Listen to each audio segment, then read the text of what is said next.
오늘 제가 들려드릴 이야기는 제 인생에서 가장 지우고 싶은, 하지만 평생 잊을 수 없는 충격적인 실화입니다. 겉으로는 평화롭고 고급스러워 보였던 저희 아파트 단지가 어떻게 한 남자의 거짓말에 무너져 내렸는지, 그리고 그 중심에 있었던 제가 겪은 지옥 같은 시간들을 가감없이 털어놓으려 합니다. 저희 동네는 교육열이 높기로 소문난 강남의 한 신축 아파트 단지예요. 아이들 성적이 곧 엄마들의 계급이 되는 그런 곳이죠. 저는 남편 사업도 잘 풀리고 아들도 중학교에서 상위권을 유지하고 있어서 남부러울 게 없었습니다. 그러던 어느 날 단지 내 엄마들 단톡방이 발칵 뒤집혔어요. 서울대 의대생인데 과외비도 저렴하고 무엇보다 아이들 멘탈 관리를 기가 막히게 해준다는 전설적인 과외 선생이 나타났다는 소문 때문이었죠. 그의 이름은 한민우였습니다. 처음 그를 본 날을 잊을 수가 없네요. 단정한 셔츠에 지적인 안경, 그리고 예의 바른 말투까지. 그는 누가 봐도 완벽한 엘리트 청년이었어요. 그는 자신을 서울대 의대 휴학생이라고 소개하며 과외 학생을 딱 4명만 선착순으로 받겠다고 했죠. 저를 포함해 평소 친하게 지내던 옆동 언니들 4명이 운 좋게 그를 선점하게 되었습니다. 민우 씨는 정말 대단했어요.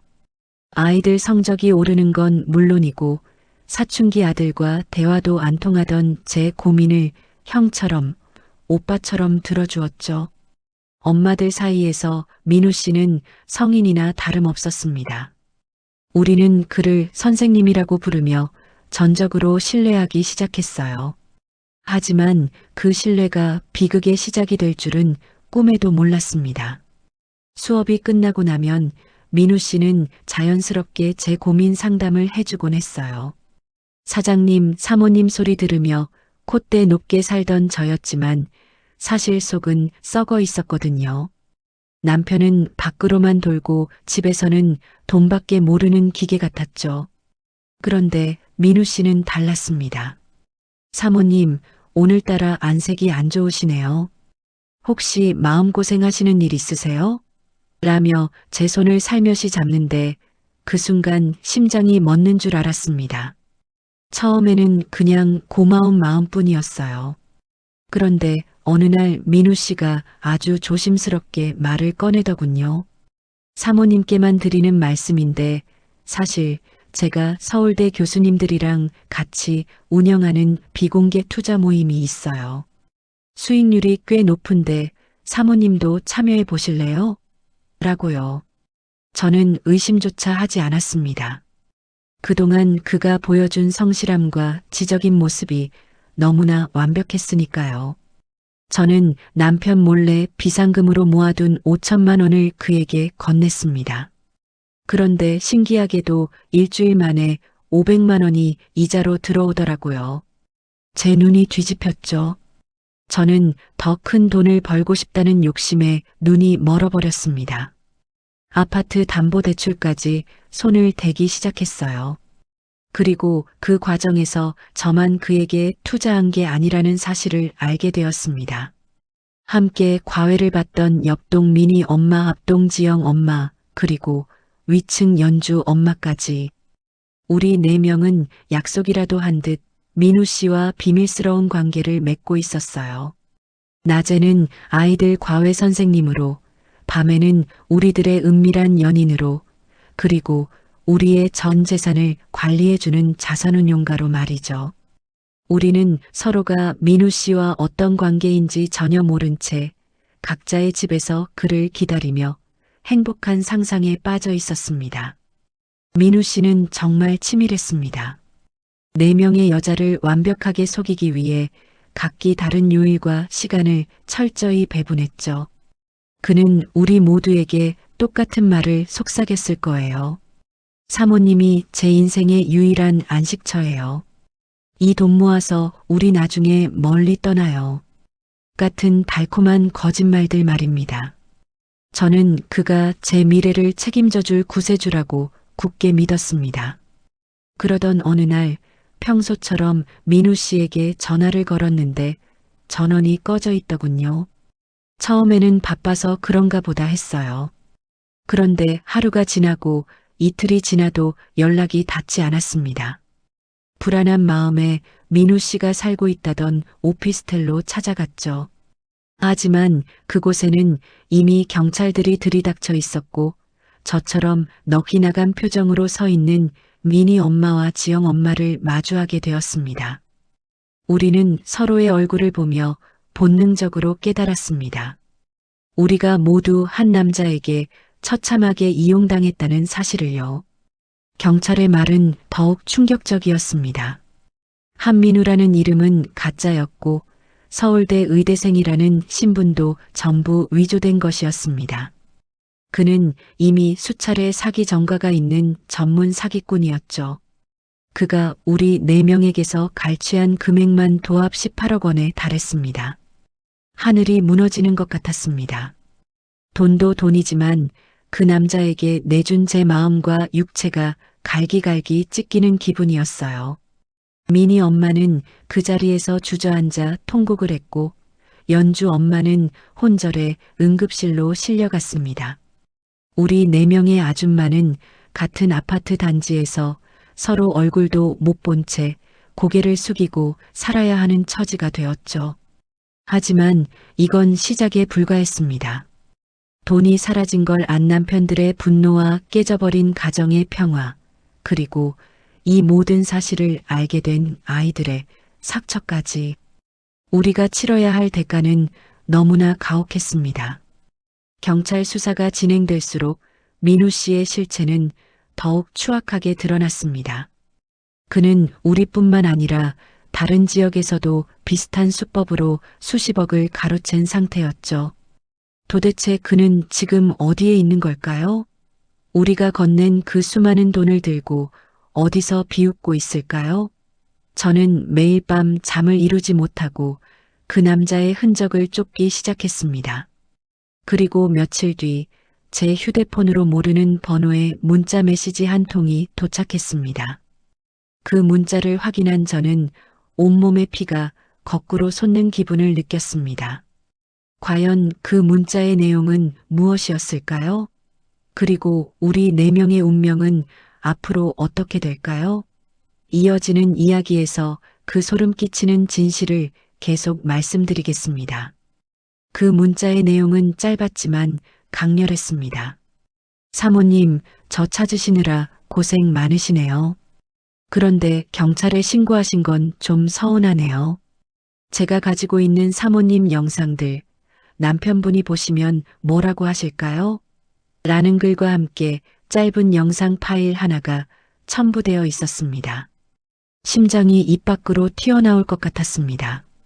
그 영상 속에는 민우 씨와 제가 호텔방에서 나눈 은밀한 대화와 모습들이 고스란히 담겨 있었죠. 손이 떨려 휴대폰을 떨어뜨릴 뻔했습니다. 그는 처음부터 이 모든 것을 계획했던 겁니다. 돈만 챙겨 달아난 게 아니라 우리가 신고하지 못하도록 약점까지 철저하게 잡아둔 것이었죠. 저는 곧바로 미니 엄마에게 전화를 걸었습니다. 아니나 다를까 미니 엄마도 같은 문자를 받고 사색이 되어 있더군요. 우리는 공포에 질려 아파트 지하 주차장에서 비밀리에 만났습니다. 지영 엄마와 연주 엄마도 합류했습니다. 화려했던 사모님들의 모습은 온데간데 없고 다들 며칠 사이에 10년은 늙어버린 듯한 수척한 모습이었죠. 연주 엄마는 울먹이며 말했습니다. 이거 공개되면 우리 정말 끝이에요. 남편한테 죽을지도 몰라요. 돈은 포기하더라도 제발 저 영상만은 막아야 해요. 하지만 민우 씨는 자비가 없었습니다. 그는 우리에게 추가로 5억 원을 요구했습니다. 영상을 영구 삭제해주는 조건이었죠. 이미 18억을 날린 우리에게 5억이라는 큰 돈이 있을 리 만무했습니다. 하지만 그는 단호했습니다. 내일 자정까지 입금되지 않으면 아파트 단지 커뮤니티와 남편들 회사 메일로 영상을 배포하겠다고 협박했죠. 우리는 벼랑 끝에 몰렸습니다. 경찰에 알리자니 영상이 퍼질까 무섭고 돈을 주자니 더 이상 구할 곳이 없었죠. 그때 지영 엄마가 눈을 번뜩이며 제안했습니다. 우리가 당하고만 있을 순 없어요. 그놈이 어디 있는지 찾아내서 직접 단판을 지어야 해요. 저한테 아는 흥신소 사람이 있어요. 지영 엄마의 제안은 위험했지만 다른 선택지가 없었습니다. 우리는 남은 폐물을 팔고 친정 식구들에게 거짓말을 해서 급하게 돈을 모아 흥신소에 의뢰를 맡겼습니다. 며칠간의 추적 끝에 흥신소로부터 연락이 왔습니다. 민우 씨가 경기도 외곽의 한 펜션에 은신하고 있다는 소식이었죠. 우리는 망설임 없이 그곳으로 향했습니다. 분노와 공포가 뒤섞인 채로 말입니다. 한밤중에 도착한 펜션은 고요했습니다. 우리는 흥신소 사람들의 도움을 받아 민우 씨가 묵고 있는 방의 문을 강제로 열고 들이닥쳤습니다. 그런데 방 안의 풍경은 우리가 상상했던 것과는 너무나 달랐습니다. 민우 씨는 태연하게 와인을 마시며 우리를 기다리고 있었다는 듯 미소를 지었습니다. 어머, 사모님들 다 오셨네요? 생각보다 빨리 오셨어요. 그의 뻔뻔한 말투에 저는 참아왔던 분노가 터져나왔습니다. 이 나쁜 놈아, 내 돈 돌려내. 우리 인생 망쳐놓고 내가 무사할 줄 알아? 제가 소리를 지르며 달려들자 민우 씨는 여유롭게 리모컨을 눌렀습니다. 방 안의 대형 TV 화면에 우리 4명의 얼굴이 분할되어 나타났습니다. 그리고 그 영상 속에서 우리는 서로에 대해 욕을 하고 있었습니다. 민우 씨가 교묘하게 편집한 영상이었죠. 민희 엄마는 제가 머리가 나쁘다고 비웃고 있었고 저는 연주 엄마가 남편 몰래 바람 피우는 걸 한심하다고 말하고 있었습니다. 우리는 서로를 바라보며 얼어붙었습니다. 민우 씨는 우리 사이의 균열을 정확히 꿰뚫고 있었던 겁니다. 자, 이제 어떻게 하실래요? 저를 경찰에 넘기시면 이 영상도 함께 세상에 나갑니다. 사모님들끼리 서로 물고 뜯는 모습 정말 볼만하겠죠? 그의 악마 같은 웃음소리가 방 안가득 울려 퍼졌습니다. 우리는 서로를 의심하며 눈치를 보기 시작했습니다. 18억이라는 거액을 사기당한 피해자들이었지만 그 순간만큼은 서로가 가장 큰 적이 되어버린 것이죠. 민우 씨는 그 틈을 타서 제안을 하나 더 했습니다. 여기서 딱 한 명만 살려드릴게요. 누가 저랑 같이 떠날까요? 제 계좌에 남은 비자금을 관리해 줄 사람 딱 한 명만요. 이 말도 안 되는 제안에 우리는 또다시 흔들렸습니다. 인간의 욕심과 공포가 만들어낸 비극이었죠. 과연 우리 중에 누가 민우 씨의 손을 잡게 될까요? 아니면 우리는 이 지옥 같은 상황에서 힘을 합쳐 탈출할 수 있을까요? 이야기는 이제 상상도 못한 방향으로 흘러가기 시작했습니다. 그날 밤 그 펜션에서 일어난 진짜 소름 끼치는 사건의 전말을 계속 들려드리겠습니다. 그 악마 같은 제안이 떨어지자마자 방 안의 공기는 얼어붙었습니다. 민우 씨는 아주 느긋하게 와인을 한 모금 마시며 우리 4명의 얼굴을 하나하나 뜯어보더군요.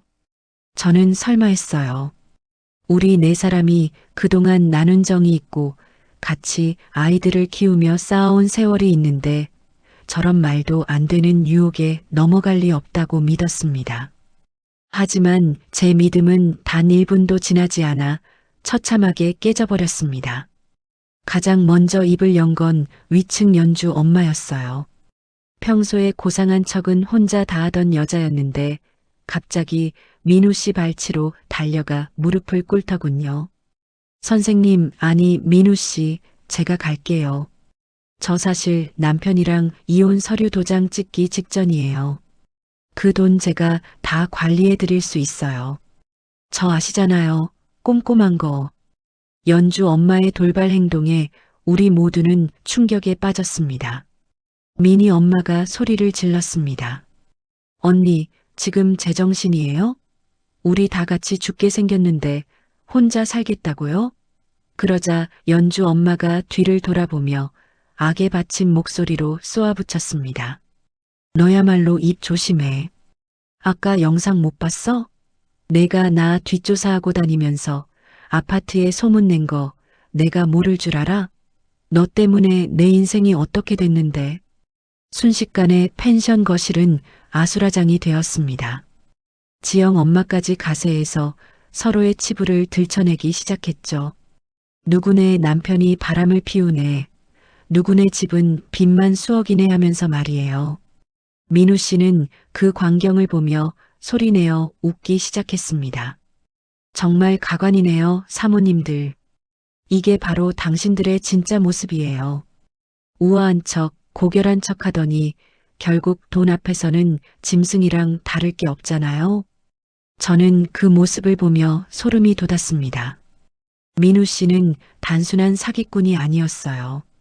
사람의 약점을 파고들어 영혼까지 파괴하는 악마였습니다. 저는 떨리는 목소리로 말했습니다. 민우 씨, 이러는 목적이 뭐예요? 돈은 이미 다 가져갔잖아요. 우리를 이렇게까지 망가뜨려야 속이 시원해요? 제 말에 민우 씨가 제 앞으로 다가왔습니다. 그리고 제 턱을 살며시 들어올리며 속삭였죠. 사모님은 역시 다른 여자들이랑은 좀 다르네요. 차분하시고. 사실 제 제안에 사모님이 응해주길 바랐거든요. 18억이라는 돈, 우리 둘이서 해외로 나가면 평생 왕처럼 살 수 있어요. 어때요? 저랑 같이 갈래요? 그의 눈빛은 예전에 그 다정했던 과외 선생님의 것이 아니었습니다. 탐욕과 광기로 가득 찬 포식자의 눈이었죠. 저는 그의 손을 뿌리치고 싶었지만 몸이 굳어 움직이지 않았습니다. 그때 뒤에서 지영 엄마가 울부짖으며 달려들었습니다. 안 돼. 그 돈 내 돈이야. 우리 남편 퇴직금까지 다 가져가 놓고 어디를 가. 지영 엄마가 민우 씨의 멱살을 잡고 흔들자 펜션에 대기하고 있던 민우 씨의 일당들이 나타났습니다. 검은 옷을 입은 덩치 큰 남자들이 우리를 거칠게 제압했죠. 흥신소 사람들은 어디로 갔는지 보이지도 않았습니다. 알고 보니 그 흥신소조차 민우 씨가 미리 짜놓은 판이었던 거예요. 우리는 제 발로 호랑이 굴에 걸어 들어온 셈이었습니다. 우리는 모두 거실 바닥에 내동댕이 쳐졌습니다. 민우 씨는 차가운 표정으로 가방을 챙기기 시작했습니다. 놀이는 여기까지입니다. 사모님들 덕분에 한 달 동안 정말 즐거웠어요. 아, 걱정 마세요. 영상은 예정대로 내일 아침에 남편분들께 전송될 겁니다. 저를 신고한 대가는 톡톡히 치러야죠. 민우 씨가 문을 나서려는 순간 저는 마지막 힘을 다해 그의 바짓가랑이를 붙잡았습니다. 제발, 제발 그것만은 하지 마세요. 우리 아이는 아무 잘못 없잖아요. 아이 인생까지 망치지 말아주세요. 제 애원에 민우 씨는 비웃듯이 제 손을 짓밟았습니다. 사모님, 교육열 높은 동네 살면서 그것도 모르세요? 부모의 죄는 자식이 받는 법이에요. 그들은 유유히 펜션을 떠났고 남겨진 우리 4명은 어둠 속에서 서로를 원망하며 눈물만 흘렸습니다. 시계 소리만 고요하게 들리는 그 방에서 우리는 죽음보다 더한 공포를 느꼈습니다. 이제 몇 시간 뒤면 해가 뜰 것이고 그러면 우리의 화려했던 삶은 연기처럼 사라지겠죠. 하지만 그때 미니 엄마가 구석에서 뭔가를 중얼거리기 시작했습니다. 아니야, 아직 안 끝났어. 내가 그놈 가방에 휴대폰을 넣어뒀어. 위치 추적하고 있을 거야. 우리 모두는 눈을 번쩍 떴습니다. 미니 엄마는 민우 씨가 우리를 비웃는 동안 몰래 자신의 세컨드폰을 그의 가방 깊숙이 찔러 넣었던 겁니다. 희망의 불씨가 다시 타오르기 시작했습니다. 우리는 서둘러 경찰에 신고하는 대신 직접 그를 추적하기로 했습니다. 경찰에 신고하면 우리 영상이 퍼지는 걸 막을 수 없다는 공포 때문이었죠. 우리는 민희 엄마의 휴대폰 위치를 따라 밤거리를 달리기 시작했습니다. 그놈은 인천항 쪽으로 이동하고 있었습니다. 아마 배를 타고 해외로 도주할 생각이었겠죠. 우리는 미친 듯이 차를 몰았습니다. 남편도 아이도 돈도 다 잊었습니다. 오직 그놈을 잡아야 한다는 생각뿐이었죠. 하지만 인천항에 도착했을 때 우리는 예상치 못한 광경을 목격하게 되었습니다. 민우 씨의 차가 항구 외곽의 절벽 근처에 멈춰 서 있었고 그 주변에는 여러 대의 검은 승용차가 포위하고 있었습니다. 민우 씨는 차 밖으로 끌려나와 누군가에게 무릎을 꿇고 빌고 있었죠. 그 앞에 서 있는 남자의 뒷모습을 본 저는 숨이 턱 막혔습니다. 그 남자는 바로 제 남편이었습니다. 제 남편뿐만이 아니었습니다. 민희 엄마의 남편, 지영 엄마의 남편, 그리고 연주 엄마의 남편까지 4명의 남편들이 싸늘한 표정으로 민우 씨를 내려다보고 있었습니다. 우리 4여자는 차 안에서 그 광경을 보며 경악을 금치 못했습니다. 도대체 이게 어떻게 된 일일까요? 남편들이 어떻게 이곳을 알고 미리 와 있었던 걸까요? 남편들의 손에는 우리가 민우 씨에게 보냈던 투자금 내역서와 우리들의 미래 장면이 담긴 사진들이 들려 있었습니다. 남편들은 이미 모든 것을 알고 있었던 겁니다. 그들이 침묵했던 이유는 단 하나, 민우 씨가 가로챈 그 거액의 돈을 다시 회수하기 위해서였죠.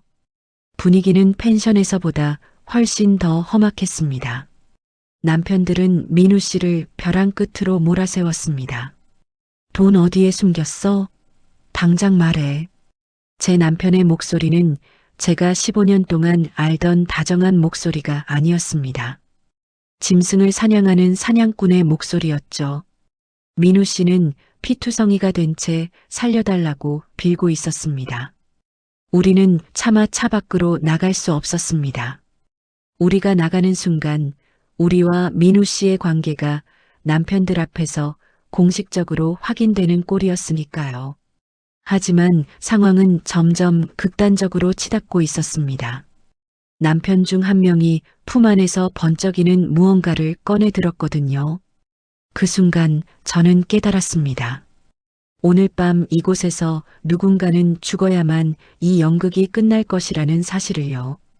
그리고 그 비극의 화살이 결국 우리 4여자에게로 향할 것이라는 불길한 예감이 들었습니다. 과연 남편들은 민우 씨를 어떻게 처리할까요? 그리고 차 안에 숨어 있는 우리를 발견하게 되면 어떤 일이 벌어질까요? 이제 정말 돌이킬 수 없는 파국의 시간이 다가오고 있었습니다. 인천항의 차가운 바닷바람이 차 안까지 스며드는 것 같았습니다. 남편들의 분노와 민우 씨의 비명, 그리고 우리들의 공포가 뒤섞인 그 밤의 끝은 과연 어디일까요? 다음 이야기에서 이 소름 끼치는 대치 상황의 결말을 모두 말씀드리겠습니다. 여러분, 진짜 공포는 이제부터 시작입니다. 그때였어요. 제 남편이 고개를 돌려 우리가 타고 있는 차 쪽을 정확히 응시했습니다. 마치 우리가 거기 있다는 걸 처음부터 알고 있었다는 듯이 말이죠. 남편은 민우 씨의 머리채를 휘잡은 채 천천히 우리 차로 다가왔습니다. 차 유리창을 두드리는 남편의 손길에 제 심장은 멈추는 것 같았습니다. 나와. 좋은 말로 할 때 다들 내려. 남편의 낮고 굵은 목소리가 차 안을 울렸습니다. 우리는 서로의 눈치를 보며 벌벌 떨다가 결국 차 문을 열고 밖으로 나갔습니다. 4명의 여자와 4명의 남편, 그리고 피떡이 된 사기꾼 한민우. 그 기묘하고도 공포스러운 대치가 인천항의 버려진 부두에서 벌어졌습니다. 제 남편은 민우 씨를 바닥에 팽개치며 저를 똑바로 쳐다봤습니다. 당신 정말 대단하더라. 아파트 담보대출까지 받아서 이놈한테 갖다 바쳐? 그것도 모자라서 호텔까지 들락거려? 남편의 눈에는 살기가 등등했습니다. 다른 남편들도 마찬가지였죠. 지영 엄마의 남편은 이미 이성을 잃은 듯 지영 엄마의 뺨을 세차게 후려쳤습니다. 우리는 아무 말도 할 수 없었습니다. 어떤 변명도 통하지 않는 완벽한 증거들이 남편들의 손에 있었으니까요. 그때 민우 씨가 갑자기 낄낄거리며 웃기 시작했습니다. 하하, 사장님들. 결국 다 아셨네요? 근데 어쩌죠? 그 돈 이미 세탁돼서 해외로 다 넘어갔는데. 저를 죽여도 그 돈은 못 찾으실 텐데요? 민우 씨의 도발에 연주 엄마 남편이 발로 그의 옆구리를 걷어찼습니다. 하지만 민우 씨는 고통스러워하면서도 웃음을 멈추지 않았습니다. 진짜 웃기는 게 뭔지 아세요? 여기 사모님들, 저한테 돈만 준 게 아니에요.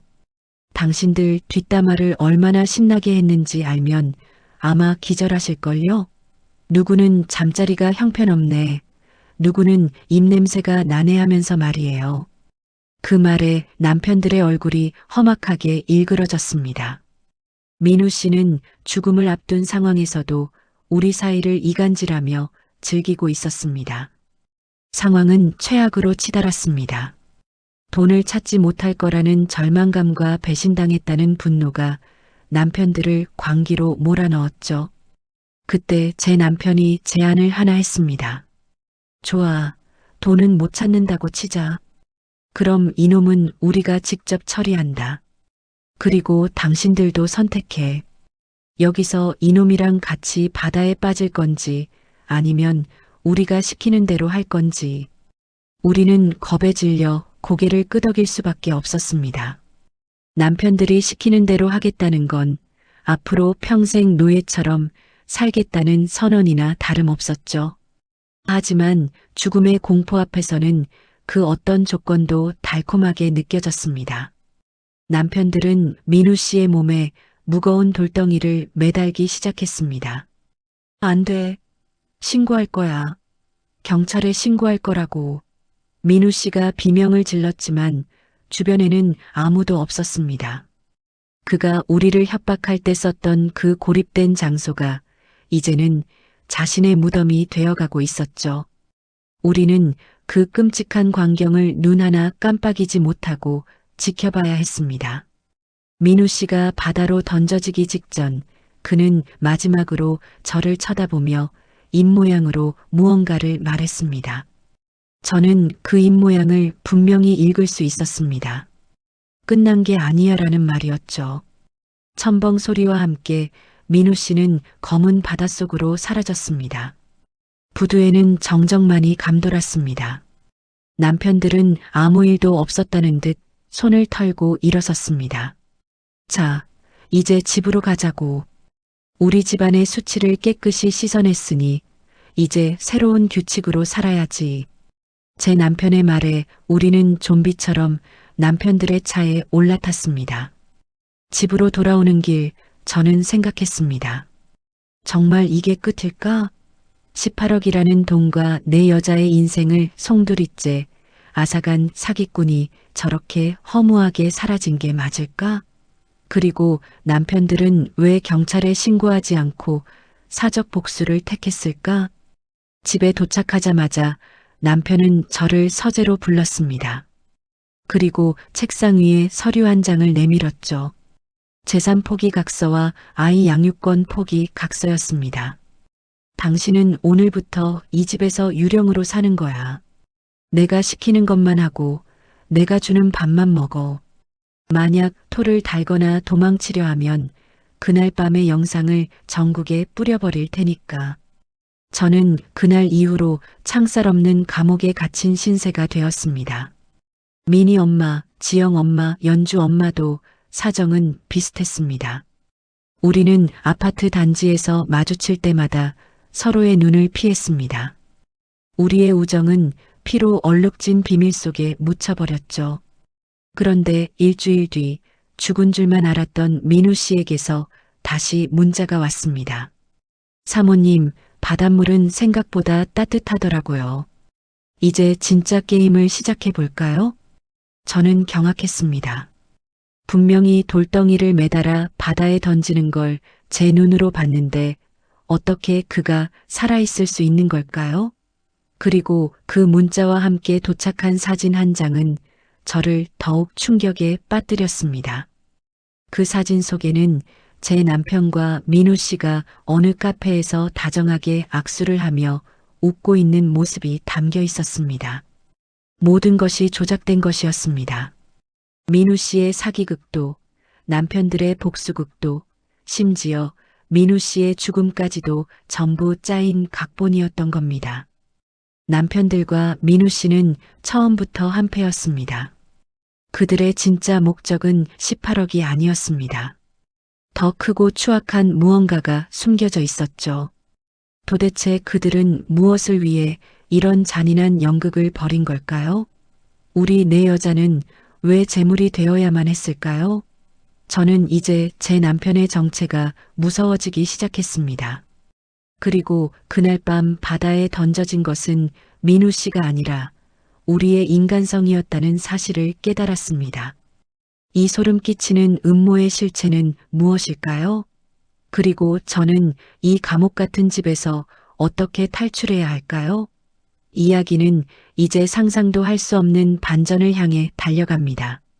제 남편과 민우 씨가 웃으며 악수를 나누는 그 사진 한 장은 제 세상을 완전히 무너뜨렸습니다. 그날 밤 바다에 던져졌던 건 사람이 아니라 사람의 탈을 쓴 악마들의 거대한 연극이었던 거예요. 저는 온몸이 부들부들 떨려 휴대폰을 꽉 쥐었습니다. 남편은 서재 밖에서 아무렇지도 않게 텔레비전을 보며 웃고 있었죠. 저 웃음 뒤에 얼마나 끔찍한 진실이 숨어 있는지 생각하니 소름이 끼쳐 견딜 수 없었습니다. 저는 결심했습니다. 이대로 당하고만 있을 수는 없다고요. 저는 남편이 잠든 사이 몰래 방을 빠져나와 거실 구석에 숨겨둔 비상용 휴대폰을 꺼냈습니다. 그리고 미니 엄마에게 조심스럽게 연락을 시도했죠. 그녀 역시 저와 비슷한 상황이었습니다. 남편의 감시 아래 숨도 제대로 못 쉬고 살고 있었어요. 하지만 제가 보낸 사진을 확인한 미니 엄마의 반응은 저보다 더 격렬했습니다. 그녀는 울먹이며 말하더군요. 사모님, 저도 이상한 걸 발견했어요. 우리 남편 통장에서 얼마 전에 거액이 빠져나갔는데 그 수취인 이름이 민우 씨 본명이랑 일치해요. 사기당했다던 남편이 사기꾼에게 돈을 보낸 꼴이라니까요. 우리는 그제야 퍼즐의 조각이 맞춰지는 걸 느꼈습니다. 남편들은 단순히 우리를 벌주려 한 게 아니었습니다. 그들은 민우 씨를 이용해 우리를 법적으로 그리고 경제적으로 완전히 매장시키려 했던 겁니다. 왜 그랬을까요? 우리는 각자 남편들의 서재와 서류 가방을 뒤지기 시작했습니다. 목숨을 건 도박이었죠. 그러다 저는 남편의 비밀 금고 깊숙한 곳에서 충격적인 문서를 발견했습니다. 그것은 우리 아파트 단지 재개발 사업과 관련된 이면 계약서였습니다. 남편들은 사업 추진 과정에서 엄청난 비자금을 조성했고 그 돈을 세탁할 희생양이 필요했던 겁니다. 그 희생양이 바로 우리 4명의 아내들이었습니다. 남편들은 민우 씨를 고용해 우리를 유혹하게 만들고 우리가 그에게 투자하는 형식을 빌려 자신들의 비자금을 민우 씨의 계좌로 흘려보낸 것이었죠. 그리고 마지막엔 우리가 사기를 당한 것처럼 꾸며서 그 돈을 아주 깔끔하게 세탁한 겁니다. 우리는 남편들에게 돈도 뺏기고 명예도 뺏기고 심지어 간통이라는 올가미까지 쓴 채 입을 닫아야 했던 거죠. 진실을 알게 된 순간 저는 더 이상 두려워하지 않기로 했습니다. 공포는 분노로 바뀌었고 분노는 복수심으로 불타올랐습니다. 저는 미니 엄마, 지영 엄마 그리고 연주 엄마와 다시 연락을 주고받으며 반격을 준비했습니다. 우리는 각자의 집에서 남편들의 범죄 증거를 하나씩 수집하기 시작했습니다. 그러던 중 민우 씨에게서 다시 연락이 왔습니다. 이번엔 문자 메시지가 아니라 직접 전화가 왔더군요. 저는 심장이 멎을 것 같았지만 차분하게 전화를 받았습니다. 민우 씨의 목소리는 의외로 담담했습니다. 사모님, 이제 진실을 좀 아셨나 보네요. 사장님들이 참 무서운 사람들이죠? 그런데 말입니다. 저도 그 사람들에게 토사구팽 당할 처지거든요. 저랑 손잡으실래요? 민우 씨의 제안은 예상 밖이었습니다. 그는 남편들이 약속한 잔금을 주지 않고 자신을 진짜로 제거하려 한다고 말했습니다. 그날 밤 바다에 던져진 건 연극이었지만 조만간 진짜로 바다에 던져질 것 같다는 공포를 느낀 것이죠. 그는 자신의 목숨을 구하기 위해 우리에게 남편들의 비자금 장부와 결정적인 녹취록을 넘기겠다고 했습니다. 조건은 하나였습니다. 자신을 안전하게 해외로 도피시켜 달라는 것이었죠. 우리는 고민에 빠졌습니다. 우리를 망가뜨린 원수와 손을 잡아야 하는 상황이니까요. 하지만 남편들이라는 거대한 벽을 넘기 위해서는 민우 씨가 가진 패가 반드시 필요했습니다. 우리는 결국 적과의 동침을 선택했습니다. 디데이는 남편들의 재개발 사업 축하 파티가 열리는 날로 잡았습니다. 그날은 단지 내 모든 유력 인사들이 모이는 자리였죠. 남편들은 자신들이 승리했다고 믿으며 가장 화려한 옷을 입고 파티장에 나타날 겁니다. 우리는 그 화려한 무대 위에서 그들의 추악한 가면을 벗기기로 했습니다. 작전은 치밀하게 진행되었습니다. 민우 씨는 약속대로 남편들의 범죄 증거가 담긴 USB를 우리에게 전달했고 우리는 그것을 파티장 메인 스크린에 띄울 계획을 세웠습니다. 또한 경찰 내부에도 이 사건을 비밀리에 조사하던 인맥을 동원해 파티장 주변을 포위하도록 배치했죠. 파티 당일 저는 남편의 팔짱을 끼고 파티장에 들어섰습니다. 남편은 저를 보며 비릿한 미소를 지었습니다. 오늘 기분이 좋아 보이네. 이제야 정신을 좀 차린 거야? 저는 그 미소에 똑같이 미소로 화답하며 속으로 말했습니다. 아니, 오늘이 당신 인생의 마지막 파티가 될 거야. 파티가 무르익고 남편이 축사를 하기 위해 단상 위에 올랐을 때 저는 신호를 보냈습니다. 불이 꺼지고 대형 스크린에 영상이 흐르기 시작했습니다. 하지만 그 영상은 제가 준비한 것이 아니었습니다. 스크린에는 우리 네 여자가 민우 씨와 미래를 즐기는 사진들과 우리가 남편들을 욕하는 녹음 파일이 흘러나왔습니다. 경악한 저는 조종 씨를 쳐다봤습니다. 그곳에는 민우 씨가 비웃으며 서 있더군요. 그는 처음부터 우리를 도울 생각이 없었습니다. 남편들과 다시 거래를 해서 우리를 확인 사살하려 했던 겁니다. 남편은 단상 위에서 분노한 표정으로 저를 내려다봤고 파티장은 순식간에 아수라장이 되었습니다. 우리는 또다시 함정에 빠진 걸까요? 민우 씨는 정말 끝까지 우리를 배신한 걸까요? 하지만 그 순간 파티장 문이 박차고 열리며 예상치 못한 인물이 등장했습니다. 그 인물을 본 남편의 얼굴은 순식간에 흑빛으로 변했습니다. 과연 그 파티장에 나타난 사람은 누구일까요? 그리고 이 뒤집힌 판을 다시 뒤집을 수 있는 마지막 카드는 무엇일까요? 제 인생의 가장 길고 참혹한 이 밤의 결말을 향해 이야기는 달려갑니다. 파티장은 순식간에 아수라장이 되었습니다. 스크린 속에서 흘러나오는 우리들의 치부와 남편들을 향한 비난 섞인 목소리들이 거대한 스피커를 타고 울려 퍼졌죠.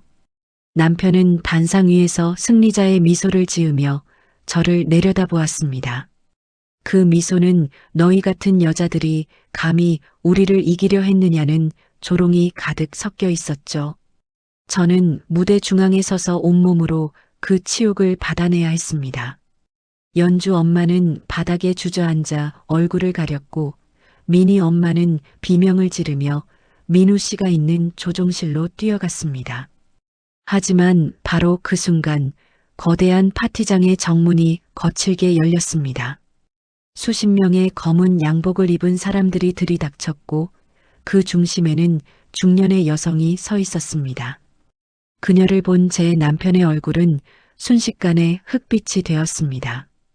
바로 남편이 진행하던 재개발 사업의 최대 투자자이자 정계의 실력자로 알려진 조 회장이었죠. 그리고 그녀의 곁에는 놀랍게도 휠체어를 탄 한 남자가 있었습니다. 그 남자의 얼굴을 보는 순간 저는 제 눈을 의심했습니다. 그는 바로 제가 민우 씨라고 믿었던 그 남자의 진짜 모습, 즉 신분을 도용당했던 진짜 서울대 의대생 한민우 씨였습니다. 휠체어에 앉은 진짜 한민우 씨는 초췌한 모습이었지만 눈빛만은 형형하게 빛나고 있었습니다. 조 회장은 단상 위로 걸어가 제 남편의 뺨을 세차게 내리쳤습니다.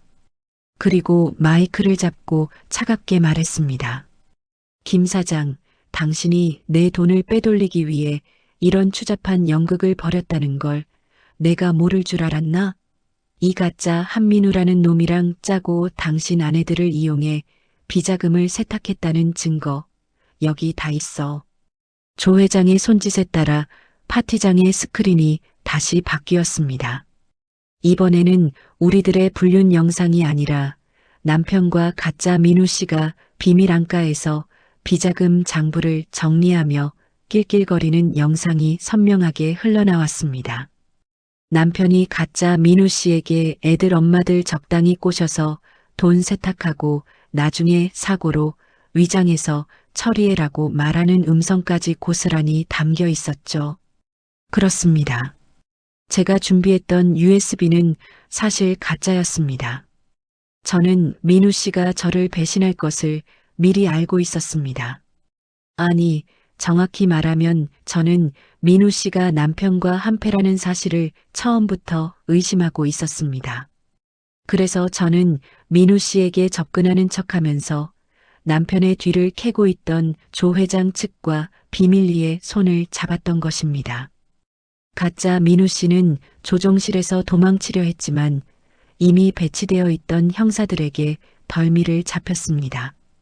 그는 바닥에 엎드려 살려달라고 빌었습니다. 제 남편 역시 무릎을 꿇고 조 회장의 바짓가랑이를 붙잡았죠. 하지만 이미 늦었습니다. 18억이라는 돈은 이미 조 회장의 추정망에 걸려 동결된 상태였고 남편이 그동안 쌓아 올린 비자금의 실체도 만천하에 드러났습니다. 파티장은 순식간에 범죄 현장으로 변했습니다. 경찰들이 남편들과 가짜 민우 씨에게 수갑을 채웠습니다. 우리 4명의 여자들은 그 자리에 멍하니 서서 그 광경을 지켜봤습니다.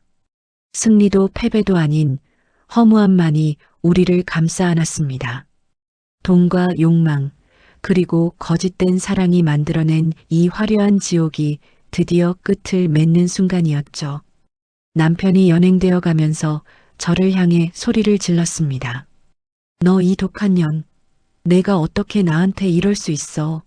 저는 그를 향해 차갑게 미소 지어 보였습니다. 당신이 나를 유령으로 살게 하겠다고 했지? 아니, 이제 당신이 차가운 감방에서 유령처럼 살게 될 거야. 사건이 일단락된 후 우리 4여자는 아파트 단지 벤치에 모여 앉았습니다. 화려했던 보석도 비싼 가방도 이제는 아무런 의미가 없었습니다. 우리는 서로를 바라보며 씁쓸하게 웃었습니다. 우리가 쫓았던 그 완벽한 과외 선생님, 그 달콤했던 미래, 그리고 일확천금의 꿈이 얼마나 부질없는 것이었는지 이제야 뼈저리게 느꼈습니다. 하지만 이야기는 여기서 끝이 아니었습니다. 경찰 조사가 진행되면서 더 충격적인 사실이 밝혀졌습니다. 가짜 민우 씨의 정체는 단순한 사기꾼이 아니었습니다. 그는 과거에 남편의 사업체에서 일하다가 억울하게 쫓겨난 직원의 아들이었습니다. 그는 자신의 가정을 망가뜨린 남편에게 복수하기 위해 의도적으로 접근했던 것이었죠. 하지만 복수 과정에서 그 역시 돈에 눈이 멀어 괴물이 되어버린 것이었습니다. 그리고 18억의 행방에 대해서도 놀라운 반전이 있었습니다. 그 돈은 해외로 나간 적이 없었습니다. 가짜 민우 씨는 남편 몰래 그 돈을 아주 의외의 장소에 숨겨두었더군요. 그 장소를 알게 된 저는 다시 한번 소름이 돋았습니다. 과연 그 거액의 돈은 어디에 숨겨져 있었을까요? 그리고 남편들의 구속 이후 홀로 남겨진 우리 네 여자의 삶은 어떤 방향으로 흘러가게 될까요? 이 모든 비극의 씨앗이 되었던 그 18억의 행방과 마지막까지 밝혀지지 않았던 진실의 조각들을 이제 여러분께 말씀드리려 합니다. 잠시만 기다려주세요. 이 잔혹한 실화의 진짜 마지막 장이 여러분을 기다리고 있습니다. 과연 그 돈의 주인은 누가 될 것이며 이 전쟁의 최종 승자는 누가 될까요? 경찰 조사 결과 가짜 민우 씨가 숨겨두었던 18억의 행방은 정말 등잔 밑이 어두운 곳에 있었습니다. 그는 그 거액의 현금을 우리가 함께 과외를 받았던 아파트 단지 내 공부방 창고 천장에 숨겨두었더군요. 가장 신성해야 할 교육의 장소가 가장 추악한 범죄의 은닉처가 되어 있었던 겁니다. 현장이 발견되던 날 아파트 단지는 다시 한번 뒤집혔습니다. 천장에서 쏟아져 내리는 만원권 지폐 뭉치들을 보며 동네 사람들은 수군거렸습니다. 그 돈은 결국 몰수되어 남편들의 비자금 사건 증거물로 채택되었습니다. 우리는 그 돈 중 단 한 푼도 가질 수 없었죠. 하지만 오히려 마음은 홀가분했습니다. 그 피 묻은 돈이 우리 손에 들어왔다면 우리 역시 평생 그 저주에서 벗어나지 못했을 테니까요. 남편들은 중형을 선고받았습니다. 재개발 비리와 횡령, 그리고 사기 공모죄까지 더해져 그들은 다시는 세상 빛을 보기 힘들 정도의 형량을 받았죠. 가짜 민우 씨 역시 복수라는 명분을 내세웠지만 결국 수많은 사람의 인생을 망가뜨린 대가로 엄중한 처벌을 피할 수 없었습니다. 우리 네 여자는 각자 이혼 소송을 진행했습니다. 재산은 대부분 압류되거나 몰수되었지만 우리는 아이들의 양육권만큼은 필사적으로 지켜냈습니다. 화려했던 강남의 신축 아파트를 떠나 작은 빌라로 이사를 가야 했지만 더 이상 남편의 눈치를 보지 않아도 되었고 가짜 사랑에 목매지 않아도 되었습니다. 미니 엄마는 작은 카페를 차려 새로운 삶을 시작했고 지영 엄마는 전공을 살려 다시 직업 전선에 뛰어들었습니다. 연주 엄마는 한동안 우울증으로 고생했지만 이제는 봉사활동을 다니며 마음의 평철을 치유하고 있습니다. 그리고 저 역시 아들과 함께 평범하지만 소중한 일상을 되찾았습니다.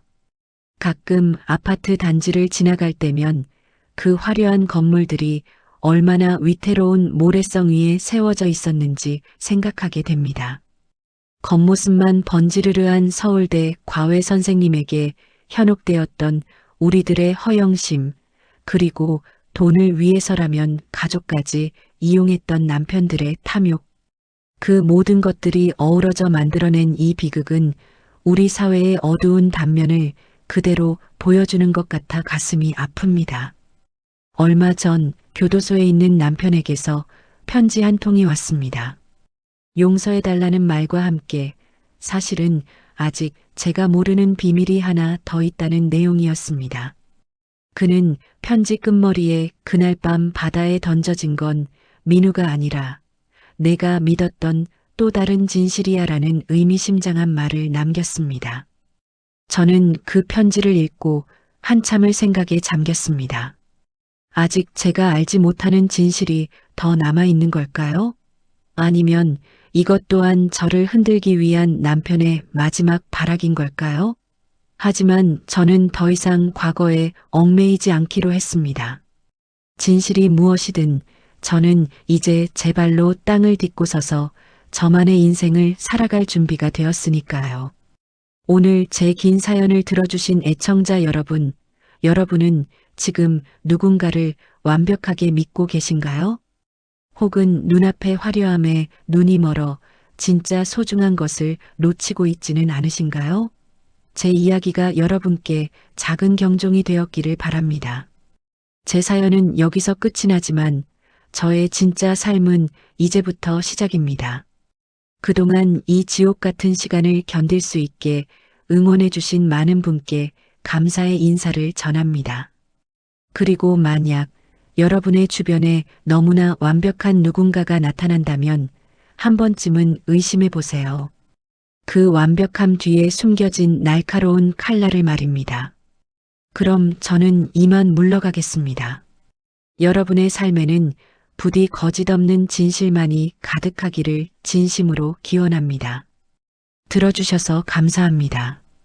그런데 여러분, 제가 방송을 마치려던 찰나에 방금 아주 소름 끼치는 소식을 하나 접했습니다. 제가 살던 그 아파트 단지 공부방에서 발견된 18억 원 말입니다. 경찰이 정밀 감식을 한 결과 그 돈의 절반 이상이 정교하게 만들어진 위조 지폐였다는 사실이 밝혀졌다고 합니다. 그렇다면 진짜 현금 9억 원은 어디로 사라진 걸까요? 남편도 가짜 민우 씨도 조 회장도 모르는 그 돈의 행방. 제 머릿속에 갑자기 그날 밤 바다 근처에서 보았던 누군가의 실루엣이 스쳐 지나갑니다. 설마 이 모든 판을 짠 진짜 설계자가 따로 있었던 걸까요? 이 소름 끼치는 반전의 실체는 무엇일까요? 사라진 9억 원의 행방을 쫓는 또 다른 추격전이 시작되려는 걸까요? 제 이야기는 여기서 끝인 줄 알았는데 어쩌면 이제 시작일지도 모르겠습니다. 구독자 여러분, 끝날 때까지 끝난 게 아니라는 말 정말 명심하시길 바랍니다. 저는 이제 그 9억 원의 행방을 아는 유일한 사람을 만나러 가보려 합니다. 그 사람이 누구인지 궁금하시죠? 제가 그 9억 원의 행방을 아는 유일한 사람을 만나러 간 곳은 도심에서 한참 떨어진 외곽의 작은 갤러리였습니다. 그곳은 평소 조용하기로 소문난 곳이었고 지금은 폐관 시간을 앞두고 있어 인적조차 드물었죠. 갤러리 안쪽 은은한 조명 아래서 그림을 감상하고 있던 한 여자가 천천히 고개를 돌렸습니다. 바로 위층 연주 엄마였습니다. 평소 가장 유약해 보였고 사건이 터졌을 때 가장 먼저 쓰러졌던 그녀의 얼굴에는 예전의 그 불안함이 전혀 보이지 않았습니다. 대신 차분하고도 서늘한 기운이 감돌고 있었죠. 그녀는 저를 보고도 놀라지 않았습니다. 오히려 기다렸다는 듯이 가벼운 미소를 지으며 말하더군요. 사모님, 여기까지 오느라 고생 많으셨어요. 차 한잔 하실래요? 우리는 갤러리 옆 작은 카페에 마주 앉았습니다. 제가 단도직입적으로 물었습니다. 연주 엄마, 당신이죠? 그 9억 원, 당신이 빼돌린 거잖아요. 제 물음에 그녀는 찻잔을 내려놓으며 나직하게 웃었습니다. 사모님은 참 예리하세요. 다른 엄마들은 남편 원망하고 울고불고 하느라 정신없을 때 사모님만은 끝까지 본질을 보려고 하시네요. 맞아요. 그 돈 지금 저한테 있어요. 충격적이었습니다. 그 아수라장 속에서 남편들의 감시와 가짜 민우 씨의 위협 속에서 그녀가 어떻게 그 거액을 빼돌릴 수 있었는지 도무지 이해가 가지 않았습니다. 그녀는 제 의문을 읽기라도 한 듯 이야기를 시작했습니다. 사실 그녀는 가짜 민우 씨, 본명 김진석과 아주 오래전부터 아는 사이였습니다. 복수를 꿈꾸던 진석에게 우리 아파트 단지 정보를 흘리고 남편들의 비자금 계획을 역이용하자고 제안한 진짜 설계자가 바로 연주 엄마였던 겁니다. 진석이가 복수에 성공하고 남편들과 거래를 할 때 저는 이미 그들이 서로를 배신할 거라는 걸 알고 있었어요. 그래서 진석이에게 가짜 지폐 뭉치를 미리 준비하라고 시켰죠. 남편들은 돈 가방의 무게만 확인했지 그 안에 든 게 진짜인지 가짜인지 확인할 여유가 없었으니까요. 진짜 9억 원은 그날 밤 펜션에서 이미 제 차 트렁크로 옮겨진 뒤였습니다. 그녀의 목소리는 너무나 평온해서 더 소름이 돋았습니다. 그녀는 남편의 폭언과 무관심 속에서 살기 위해 스스로 괴물이 되기로 결심했다고 했습니다. 그동안의 유약한 모습, 혼절에서 응급실로 실려갔던 일들 모두가 완벽한 연기였던 것이죠. 저는 떨리는 목소리로 물었습니다. 그럼 진석 씨는요? 그 사람도 당신이 이용한 건가요? 연주 엄마의 눈빛이 잠시 흔들렸습니다. 진석이는 제 첫사랑이었어요. 남편 때문에 망가진 그 아이의 인생을 보상해주고 싶었죠. 하지만 그 아이도 결국 돈 앞에서 변하더라고요. 저를 배신하고 사모님들에게 영상을 보내 협박하기 시작했을 때 저는 결심했어요.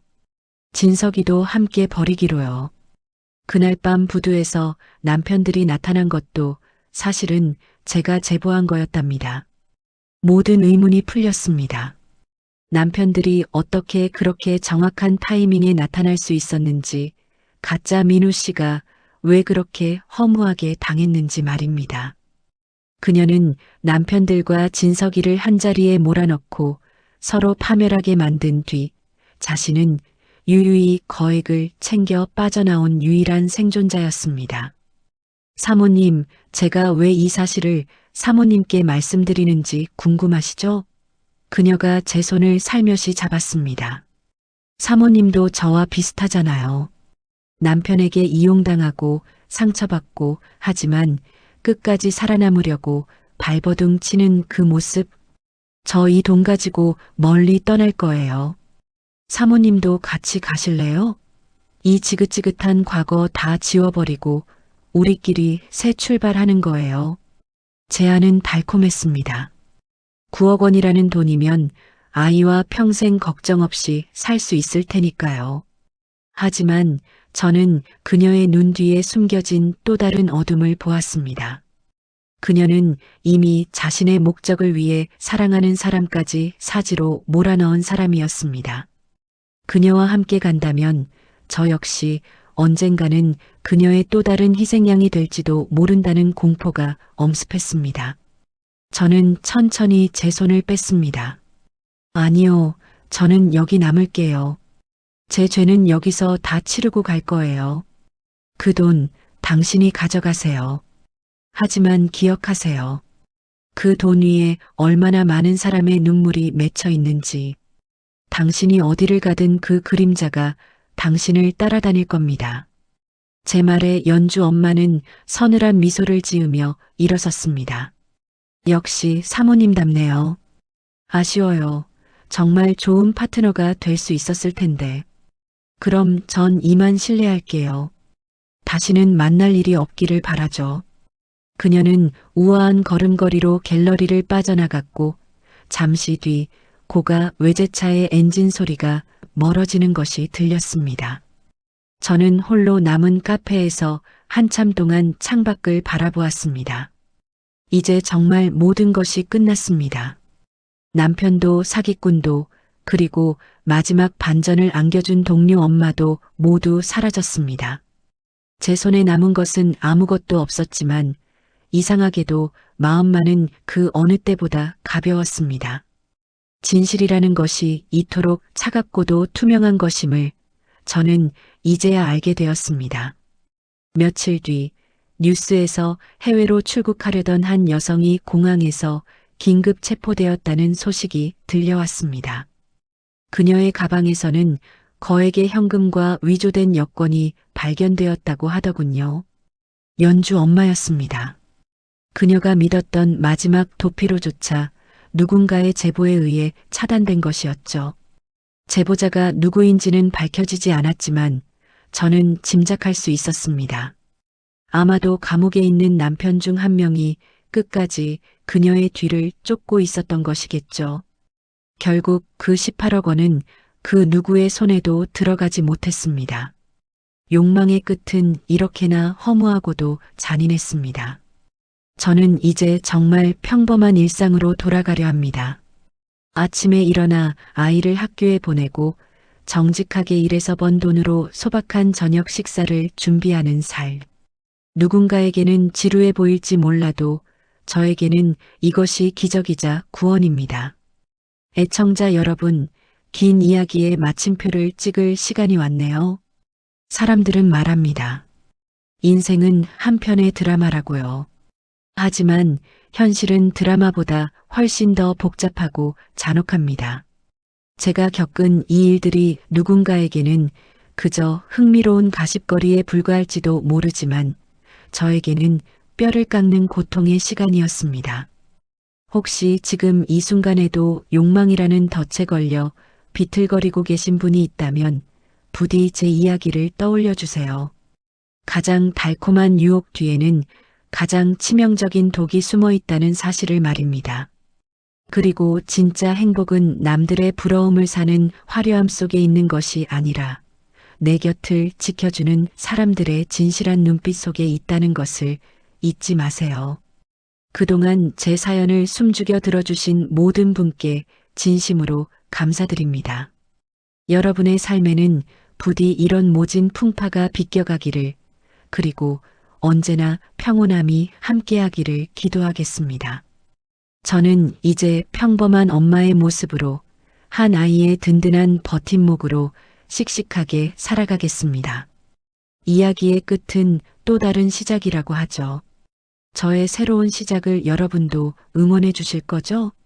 그럼 이만 긴 여정을 마치겠습니다. 시청해 주시고 공감해 주신 모든 구독자 여러분, 고맙습니다. 그리고 정말 안녕히 계세요. 방송을 모두 마치고 스튜디오를 나서려는데 제 휴대폰이 짧게 진동했습니다. 발신 번호 제한으로 온 메시지 한 통. 조심스럽게 열어본 메시지에는 단 3마디가 적혀 있었습니다. 사모님, 9억은 아직 제 가방에 있습니다. 공항에서 잡힌 건 가짜였어요. 조만간 뵐게요. 저는 그 자리에서 얼어붙었습니다. 소름 끼치는 공포가 다시 제 온몸을 감쌌습니다. 대체 어디서부터가 진실이고 어디서부터가 거짓인 걸까요?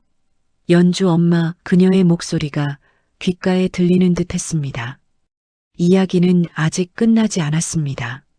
아니, 어쩌면 진정한 복수는 지금부터 시작일지도 모르겠습니다. 과연 이 메시지를 보낸 사람은 누구일까요? 진짜 9억 원을 손에 쥐고 저를 지켜보고 있는 검은 그림자의 정체는 무엇일까요? 이 소름 끼치는 추적의 끝은 어디일까요? 그 메시지를 확인한 순간 제 주변의 모든 소음이 일시에 사라지는 기분이었습니다. 분명히 텔레비전 뉴스에서는 공항에서 체포되는 여자의 뒷모습이 대대적으로 보도되고 있었거든요. 단정한 코트와 낯익은 가방, 누가 봐도 연주 엄마가 확실했습니다. 그런데 지금 제 손에 들린 이 휴대폰 속의 메시지는 대체 누가 보낸 걸까요? 만약 그녀의 말이 사실이라면 지금 감옥에 가기 위해 호송차에 올라탄 그 여자는 누구란 말입니까? 저는 떨리는 손으로 답장을 써내려갔습니다. 당신 누구야? 연주 언니 맞아? 하지만 메시지는 읽음 표시만 뜰 뿐 더 이상의 답장은 오지 않았습니다. 저는 그 자리에 망연자실하게 서서 밤하늘을 올려다보았습니다. 강남의 화려한 야경이 마치 저를 비웃는 거대한 연극 무대처럼 느껴졌습니다. 18억이라는 거액, 4명의 유부녀, 그리고 1명의 사기꾼. 이 모든 것이 정리되었다고 생각한 순간 진짜 이야기는 이제 막 시작되려 하고 있었습니다. 다음 날 아침 저는 홀린 듯이 경찰서로 향했습니다. 사건을 담당했던 형사님을 만나 체포된 여자의 신원을 확인하고 싶었죠. 하지만 형사님의 답변은 제 예상보다 훨씬 더 충격적이었습니다. 사모님, 사실 저희도 좀 당황스럽습니다. 체포된 여성은 연주 씨가 맞는데 취조 과정에서 입을 한마디도 열지 않고 있어요. 게다가 지문 검사를 해보니 우리가 알던 연주 씨의 지문과 미세하게 다른 점이 발견되었습니다. 이게 어떻게 가능하냐고요? 성형수술과 지문 변조 기술이 동원된 것 같습니다. 형사님의 말을 듣는 순간 저는 전신에 소름이 돋았습니다. 누군가가 연주 엄마의 대역을 내세워 공권력을 기만하고 시간을 벌고 있었던 겁니다. 그럼 진짜 연주 엄마는 지금 어디에 있는 걸까요? 그리고 그녀가 제게 보낸 메시지 속에 그 9억 원은 정말로 그녀의 가방 안에 들어있는 걸까요? 저는 경찰서를 나오며 제가 살던 아파트 단지를 바라보았습니다. 이제는 평화로워 보이기까지 하는 그곳이 실은 거대한 음모의 소굴이었다는 사실이 믿기지 않았습니다. 집으로 돌아오는 길에 미니 엄마에게서 전화가 왔습니다. 그녀의 목소리는 공포에 질려 있었습니다. 사모님, 저 방금 집 현관문 앞에서 이상한 걸 발견했어요. 검은 상자 하나가 놓여 있었는데 그 안에 뭐가 들었는지 아세요? 우리 아이가 즐겨 먹던 사탕이랑 민우 씨가 수업 때 쓰던 교재가 들어 있었어요. 그리고 쪽지 하나가 있었는데 거기에는 수업은 아직 끝나지 않았습니다라고 적혀 있었대요. 미니 엄마의 말에 저는 숨을 쉴 수가 없었습니다. 민우 씨, 즉 김진석은 분명히 남편들과 함께 구속된 상태였습니다. 그런데 어떻게 이런 일이 벌어질 수 있을까요? 혹시 공범이 더 있었던 걸까요? 아니면 우리가 잡았다고 믿었던 그 김진석조차 진짜가 아니었던 걸까요? 저는 미니 엄마를 안심시키고 곧장 그녀의 집으로 달려갔습니다. 우리는 미니 엄마의 집 거실에 앉아 그 검은 상자를 뚫어지게 쳐다보았습니다. 상자 안에는 정말로 평범한 막대사탕 몇 개와 낡은 수학 참고서가 들어 있었습니다. 참고서를 넘겨보던 저는 특정 페이지에 형광펜으로 줄이 쳐진 문장을 발견했습니다. 모든 방정식에는 숨겨진 변수가 존재한다. 그 밑에는 아주 작은 글씨로 숫자들이 적혀 있었습니다. 그것은 위도와 경도를 나타내는 좌표였습니다. 우리는 그 좌표가 가리키는 곳이 어디인지 검색해 보았습니다. 놀랍게도 그곳은 우리가 처음 민우 씨를 만났던 아파트 단지 내 카페가 아니라 경기도 인근의 한 폐교 부지였습니다. 왜 하필 폐교일까요? 미니 엄마는 가고 싶지 않다고 울먹였지만 저는 직감했습니다. 이 수수께끼를 풀지 않으면 우리는 평생 이 공포의 굴레에서 벗어날 수 없을 것이라는 사실을요. 우리는 지영 엄마에게도 연락을 취했습니다. 지영 엄마는 이미 짐을 싸서 친정으로 내려갈 준비를 하고 있었지만 우리의 이야기를 듣고는 결국 합류하기로 했습니다. 이제 남은 사람은 우리 3명뿐이었습니다. 연주 엄마는 사라졌고 우리 셋은 다시 한번 그 악마 같은 설계자가 파놓은 함정 속으로 제 발로 걸어 들어가기로 했습니다. 약속한 폐교에 도착했을 때는 이미 해가 뉘엿뉘엿 지고 있었습니다. 잡초가 무성한 운동장과 깨진 유리창 사이로 새어나오는 스산한 바람 소리. 우리는 서로의 손을 꼭 잡고 폐교 안으로 들어섰습니다. 복도를 지날 때마다 발밑에서 부서지는 나무 조각 소리가 마치 누군가의 비명처럼 들렸습니다. 좌표가 가리키는 곳은 2층의 가장 구석진 교실이었습니다. 교실 문을 열자 그곳에는 놀라운 광경이 펼쳐져 있었습니다. 교실 사방의 벽면이 우리 4명의 사진으로 가득 도배되어 있었습니다. 우리가 웃으며 커피를 마시는 모습, 아이들을 등교시키는 모습, 그리고 민우 씨와 은밀하게 만나는 모습까지. 그것은 단순한 관찰이 아니라 집요한 스토킹의 결과물이었습니다. 그리고 교실 중앙의 교탁 위에는 노트북 한 대가 켜져 있었습니다. 우리가 다가가자 노트북 화면에서 영상이 재생되기 시작했습니다. 영상 속에는 구속된 줄 알았던 제 남편과 미니 엄마의 남편, 그리고 다른 남편들이 편안한 차림으로 어느 별장에서 파티를 즐기고 있는 모습이 담겨 있었습니다. 그들은 술잔을 부딪히며 웃고 있었습니다. 드디어 방해물들이 다 제거됐군. 이제 그 돈으로 재개발 사업만 마무리하면 우리 인생은 탄탄대로야. 제 남편의 목소리가 스피커를 통해 흘러나왔습니다. 모든 것이 거짓이었습니다. 남편들이 구속되었다는 뉴스, 경찰의 수사 발표, 그 모든 것이 조작된 연극이었습니다.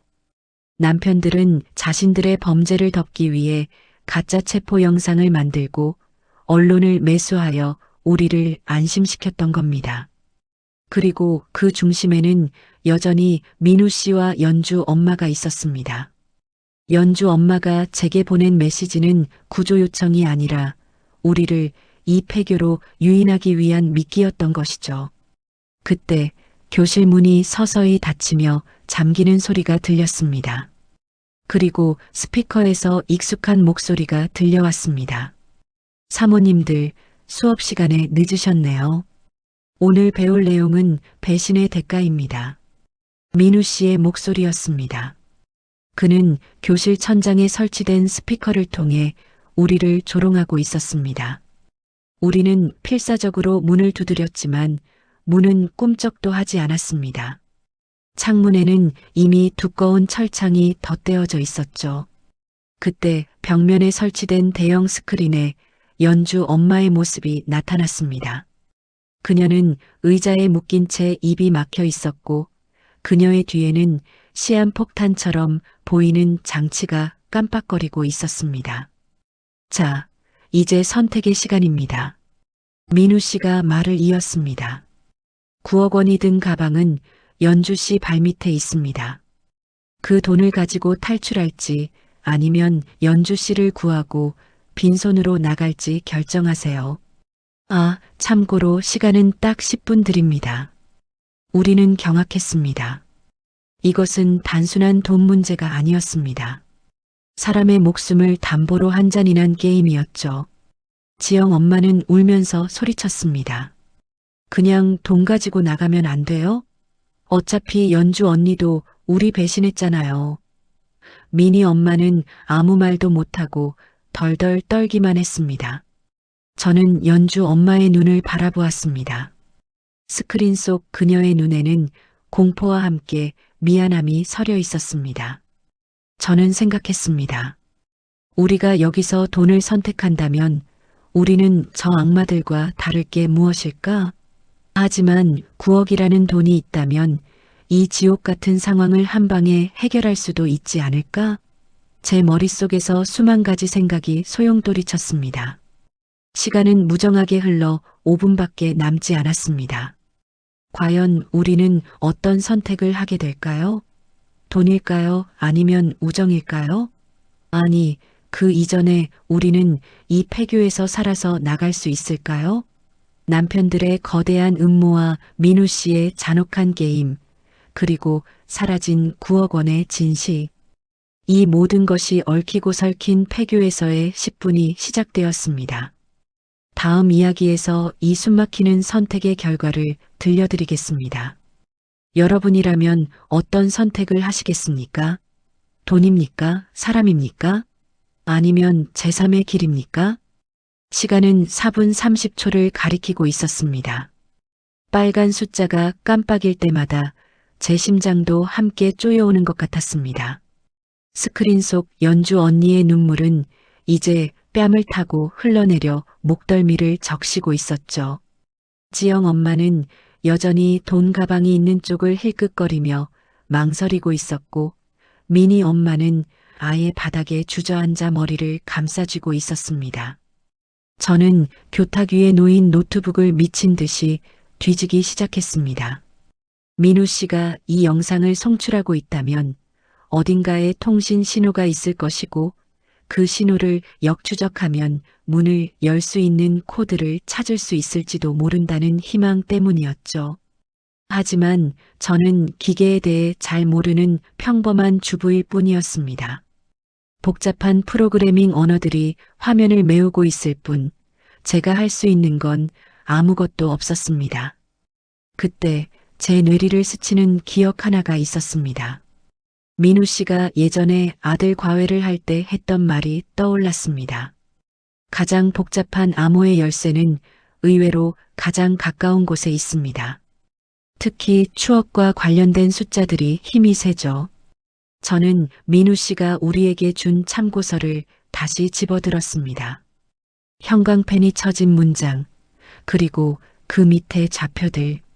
저는 그 좌표의 숫자들을 조합해보기 시작했습니다. 남편들의 생일, 우리의 결혼기념일, 아이들의 입학 날짜. 하지만 모두 아니었습니다. 시간은 이제 2분으로 줄어들었습니다. 지영 엄마가 갑자기 소리를 지르며 교탁 밑에 숨겨져 있던 비밀 금고를 찾아냈습니다. 여기야. 여기 가방이 있어. 그녀가 금고를 열자 정말로 현금 다발이 가득 찬 가방이 나타났습니다. 그것은 연주 엄마 발밑에 있던 가방과 똑같이 생긴 쌍둥이 가방이었습니다. 사모님, 이거예요. 이거 들고 그냥 나가요. 연주 언니는 이미 늦었어요. 지영 엄마의 눈은 이미 이성을 잃은 듯 번들거리고 있었습니다. 저는 그녀의 팔을 붙잡았습니다. 안 돼, 지영 엄마. 이건 함정일 수도 있어. 연주 언니를 두고 갈 순 없다고. 하지만 지영 엄마는 제 손을 뿌리치고 가방을 챙겨 문 쪽으로 달려갔습니다. 그런데 놀라운 일이 벌어졌습니다. 지영 엄마가 가방을 집어드는 순간 교실 벽면에 설치된 스피커에서 비웃는 듯한 웃음소리가 터져 나왔습니다. 역시 인간의 욕심은 끝이 없군요. 지영 사모님 축하드립니다. 당신은 방금 연주 씨의 사형 집행 버튼을 누르셨습니다. 스크린 속 폭탄의 카운트다운이 갑자기 빨라지기 시작했습니다. 60초, 59초, 58초. 지영 엄마는 당황해서 가방을 떨어뜨렸고 가방 안에서는 돈이 아니라 검은 연기가 뿜어져 나오기 시작했습니다. 그것은 최루가스였습니다. 교실 안은 순식간에 매캐한 연기로 가득 찼고 우리는 기침을 하며 바닥을 기어다녔습니다. 저는 눈물 콧물이 범벅이 된 채로 노트북 화면을 다시 보았습니다. 그런데 연주 언니의 뒤편 배경에 낯익은 문양이 보였습니다. 그것은 바로 우리 아파트 단지 지하 주차장에 있는 기둥의 표시였습니다. 연주 언니는 폐교에 있는 게 아니었습니다. 그녀는 지금 우리가 살고 있는 아파트 지하 어딘가에 갇혀 있는 것이었죠. 이 폐교는 우리를 격리하기 위한 무대였을 뿐입니다. 저는 노트북 마이크를 향해 소리쳤습니다. 민우 씨, 아니 김진석, 내가 원하는 게 뭐야? 돈은 가져갔잖아. 우리를 죽여서 내가 얻는 게 뭐냐고. 민우 씨의 목소리가 다시 들려왔습니다. 제가 얻는 거요? 진실이죠. 당신들이 얼마나 추악한지 스스로 확인하는 그 즐거운 말입니다. 자, 이제 30초 남았습니다. 연주 씨를 살리고 싶다면 노트북 옆에 있는 그 빨간 버튼을 누르세요. 대신 그 버튼을 누르는 순간 당신들 남편이 저지른 모든 비자금 장부의 원본은 영원히 파기될 겁니다. 당신들의 복수도 여기서 끝나는 거죠.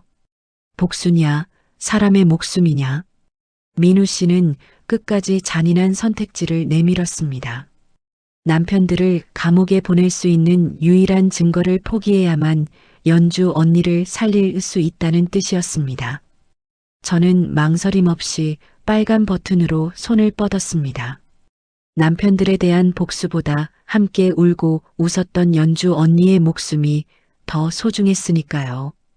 제가 버튼을 누르려던 찰나 지영 엄마가 제 앞을 가로막았습니다. 안 돼. 그 장부가 없으면 우리 남편들은 무죄로 풀려날 거야. 그럼 우리 인생은 진짜 끝이라고. 연주 언니 한 명 죽는 게 나아. 지영 엄마의 광기에 찬 외침에 저는 충격을 받았습니다. 돈과 복수심이 사람을 이렇게까지 망가뜨릴 수 있다는 사실이 무서웠습니다. 우리는 버튼 앞에서 몸싸움을 벌였습니다. 시간은 10초, 9초, 8초. 저는 지영 엄마를 밀쳐내고 온 힘을 다해 버튼을 눌렀습니다. 그와 동시에 스크린의 영상이 꺼지고 교실의 문이 철컥하며 열렸습니다. 우리는 정신없이 폐교를 빠져나와 차를 달렸습니다. 아파트 지하 주차장으로 향하는 내내 제 심장은 터질 듯이 뛰었습니다. 제발 늦지 않았기를, 제발 연주 언니가 살아있기를 기도하고 또 기도했습니다. 지하 주차장 가장 깊숙한 곳, 청소도구함 뒤에 숨겨진 비밀 공간을 찾아냈을 때 그곳에는 정말로 연주 언니가 쓰러져 있었습니다. 폭탄은 가짜였습니다. 그것은 정교하게 만들어진 시계 장치였을 뿐이었죠. 민우 씨는 우리의 선택을 시험했던 겁니다. 연주 언니의 입에 붙은 테이프를 떼어내자 그녀는 제 품에 안겨 오열했습니다. 미안해, 정말 미안해. 내가 다 잘못했어. 우리는 4명의 엄마가 다시 모였습니다. 비록 돈 가방도 사라졌고 남편들을 단죄할 장부도 파기되었지만 우리는 서로의 체온을 느끼며 살아있음에 감사했습니다. 하지만 안도감도 잠시 연주 언니가 떨리는 목소리로 제게 말했습니다. 사모님, 민우 씨가 말한 그 장부 사실 파기된 게 아니에요. 그는 이미 그 장부를 다른 사람에게 넘겼어요.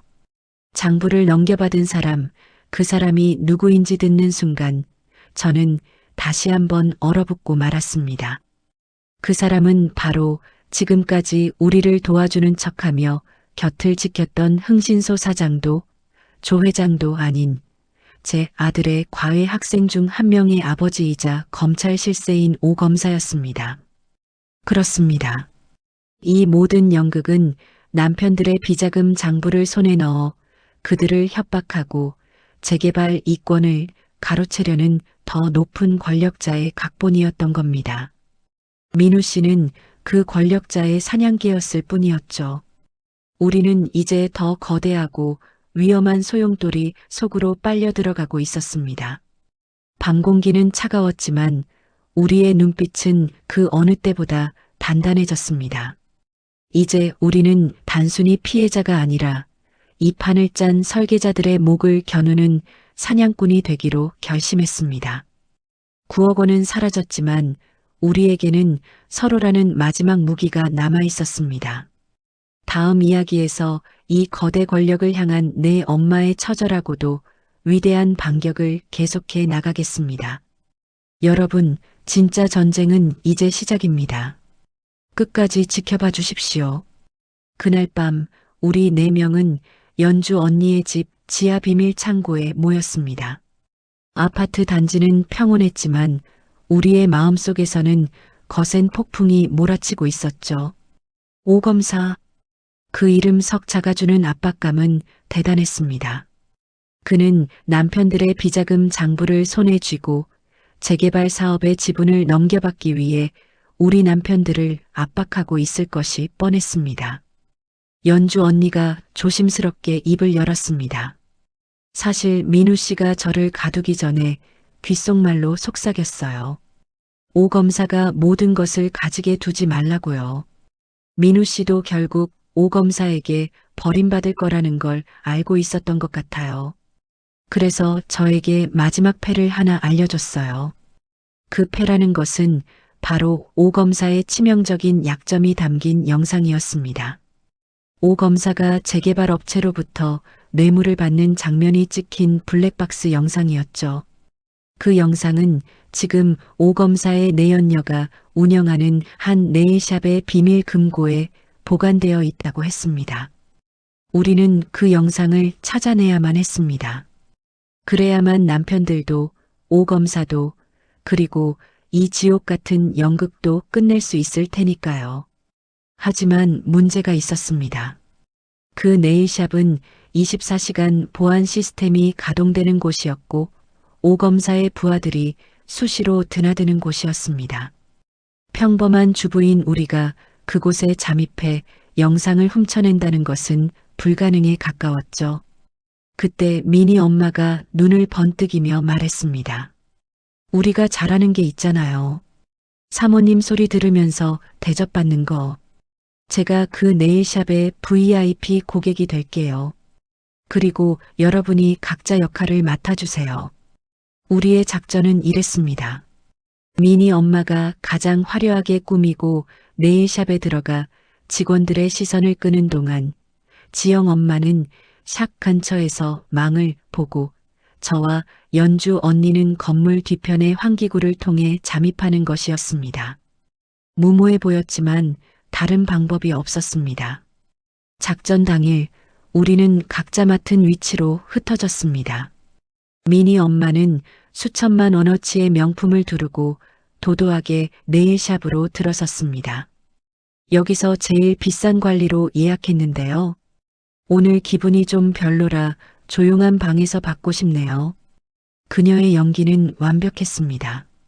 샵 원장은 굽실거리며 그녀를 VIP룸으로 안내했죠.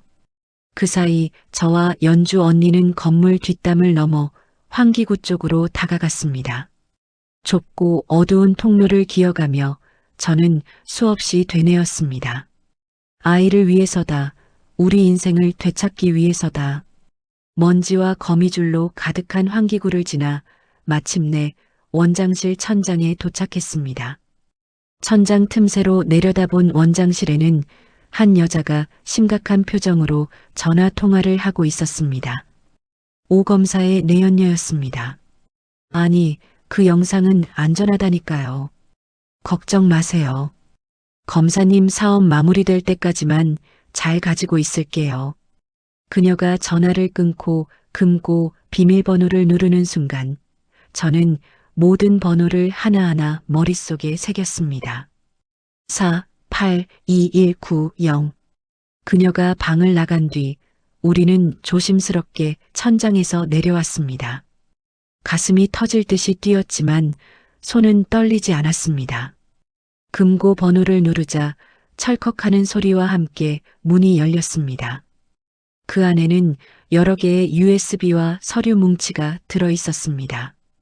우리는 재개발이라고 적힌 USB를 챙겨 서둘러 밖으로 나가려 했습니다. 그런데 그때 복도에서 구두 소리가 들려왔습니다. 원장님, 오 검사님 오셨습니다. 직원의 목소리에 우리는 얼어붙었습니다. 오 검사가 직접 이곳에 온 것이었습니다. 우리는 다시 천장으로 올라갈 시간이 없었습니다. 다급하게 원장실 소파 뒤에 몸을 숨겼습니다. 문이 열리고 묵직한 발소리가 들렸습니다. 오 검사의 낮은 목소리가 방 안을 채웠습니다. 그 장부는 어떻게 됐어? 민우 놈이 허튼 짓 못하게 잘 처리했지? 내연녀가 대답했습니다. 그럼요. 지금쯤 그 여자들이랑 같이 폐교에서 잿더미가 됐을 거예요. 이제 사장님만 사인하시면 끝이에요. 그들의 대화를 들으며 저는 온몸의 피가 거꾸로 솟는 것 같았습니다. 그들은 정말로 우리를 죽이려 했던 겁니다. 오 검사는 금고 쪽으로 다가가더니 문이 열려 있는 것을 보고 멈칫했습니다. 이거 왜 열려 있어? 일촉즉발의 순간이었습니다. 그때 밖에서 미니 엄마의 날카로운 비명소리가 들렸습니다. 어머, 내 다이아몬드 반지가 없어졌어. 여기 직원들 다 조사해. 그녀가 일부러 소란을 피워 오 검사의 시선을 돌린 것이었습니다. 오 검사와 내연녀가 무슨 일이냐며 밖으로 나간 사이 우리는 그 틈을 타 원장실을 빠져나와 환기구로 다시 몸을 날렸습니다. 우리는 가까스로 건물 밖으로 탈출에 대기하고 있던 지영 엄마의 차에 올라탔습니다. 차 안에서 우리는 서로의 얼굴을 보며 참았던 숨을 몰아쉬었습니다. 제 손에는 오 검사의 목숨줄인 USB가 쥐어져 있었습니다. 해냈어. 우리가 해냈다고. 지영 엄마가 울먹이며 말했습니다. 하지만 기쁨도 잠시 우리 차 뒤로 검은 승용차 세대가 무서운 속도로 따라붙기 시작했습니다. 오 검사가 눈치를 챈 것이 분명했습니다. 도심 한복판에서의 추격전이 시작되었습니다. 지영 엄마는 핸들을 꽉 쥐고 미친 듯이 가속 페달을 밟았습니다. 다들 꽉 잡아요. 절대 이 USB 뺏기면 안 돼요. 밤거리를 가로지르는 비명 같은 타이어 마찰음. 우리의 뒤를 쫓는 검은 그림자들. 이 위험한 질주의 끝에는 무엇이 기다리고 있을까요? 우리는 과연 이 증거를 세상에 알리고 우리의 잃어버린 삶을 되찾을 수 있을까요? 아니면 이 차가운 아스팔트 위에서 모든 것이 끝나게 될까요? 검은 승용차들은 마치 굶주린 늑대들처럼 우리 차를 에워싸기 시작했습니다. 지영 엄마는 평소에 겁 많던 모습은 온데간데 없이 영화 속 주인공처럼 신들린 운전 실력을 보여주었습니다. 골목길을 급하게 꺾고 중앙선을 넘나들며 추격자들을 따돌리려 애썼죠. 하지만 상대는 전문적인 훈련을 받은 자들이었습니다. 그들은 무자비하게 우리 차의 옆면을 들이받았습니다. 쾅 하는 굉음과 함께 차가 휘청거렸습니다. 차 안은 비명소리로 가득 찼죠. 사모님, USB. 그거 꼭 쥐어요. 연주 언니가 제 손을 꼭 잡으며 소리쳤습니다. 저는 품 안에 USB를 옷 깊숙이 찔러 넣었습니다. 이것만은 절대로 뺏길 수 없었습니다. 이것은 우리 네 명의 자존심이자 우리 아이들의 미래였으니까요. 추격전은 도심을 벗어나 한강변 도로로 이어졌습니다. 뒤따라오던 차 중 한 대가 우리 차 앞으로 치고 나오며 길을 막아섰습니다. 지영 엄마는 급브레이크를 밟았고 우리 차는 몇 바퀴를 회전한 끝에 가드레일을 들이받고 멈춰 섰습니다. 에어백이 터지고 매캐한 연기가 피어올랐습니다. 머리가 띵하고 정신이 아득해졌습니다. 창밖을 보니 검은 양복을 입은 사내들이 차에서 내려 우리에게 다가오고 있었습니다. 그들의 손에는 둔기가 들려 있었죠. 이제 끝이군. 저는 눈을 감았습니다. 그런데 그때 어디선가 요란한 사이렌 소리가 들려왔습니다. 한 대가 아니라 수십 대의 경찰차 소리였습니다. 놀랍게도 현장에 도착한 것은 평범한 경찰이 아니었습니다. 검찰청 산하의 특수본 수사관들이었습니다. 그들을 이끌고 차에서 내린 사람은 다름 아닌 그동안 행방이 묘연했던 진짜 서울대생 한민우 씨였습니다. 휠체어에서 일어나 지팡이를 짚고 힘겹게 걸어오는 그의 모습은 당당했습니다. 수사관들이 오 검사의 부하들을 제압하는 동안 진짜 한민우 씨가 우리 차로 다가왔습니다. 사모님들, 늦어서 죄송합니다. 조 회장님과 함께 준비하느라 시간이 좀 걸렸네요. 조 회장? 남편들의 사업 투자자였던 그녀가 사실은 오 검사의 비리를 추적하던 정의로운 기업가였던 겁니다. 그녀는 진짜 한민우 씨를 보호하며 이번 작전을 설계했던 것이죠. 저는 비틀거리며 차에서 내려 그에게 USB를 건넸습니다. 이 안에 모든 게 들어있어요. 한민우 씨는 고개를 끄덕이며 USB를 받아들었습니다. 고생하셨습니다. 이제 정말 쉬셔도 됩니다. 그 한마디에 참았던 눈물이 터져 나왔습니다. 우리는 서로를 끌어안고 엉엉 울었습니다. 공포와 배신, 욕망으로 얼룩졌던 지난 몇 달간의 시간이 주마등처럼 스쳐 지나갔습니다. 다음 날 아침 뉴스는 오 검사의 구속 소식과 재개발 비리 사건의 전말을 대대적으로 보도했습니다. 남편들 역시 이번에는 가짜 연극이 아닌 진짜로 구치소에 수감되었습니다. 그들은 재판 과정에서 서로를 비난하며 추한 모습을 보였다고 하더군요. 가짜 민호 씨인 김진석은 해외로 도주하려다 체포되어 그 역시 법의 심판을 받게 되었습니다. 우리 네 여자는 다시 평온한 일상으로 돌아왔습니다. 하지만 예전에 그 허영심 가득한 사모님들은 더 이상 없었습니다. 아파트 단지 내에서의 서열이나 아이들의 성적보다 훨씬 더 소중한 것이 무엇인지 깨달았으니까요. 우리는 아파트 단지 상가에 작은 공부방을 공동으로 차렸습니다. 진짜 실력 있는 선생님들을 모시고 아이들에게 지식뿐만 아니라 올바른 가치관을 가르치는 공간으로 만들었죠.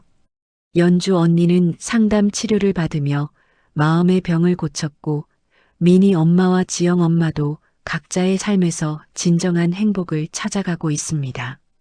저 또한 아들과 함께 소박하지만 따뜻한 저녁을 먹으며 소소한 이야기를 나누는 지금의 삶이 너무나 만족스럽습니다.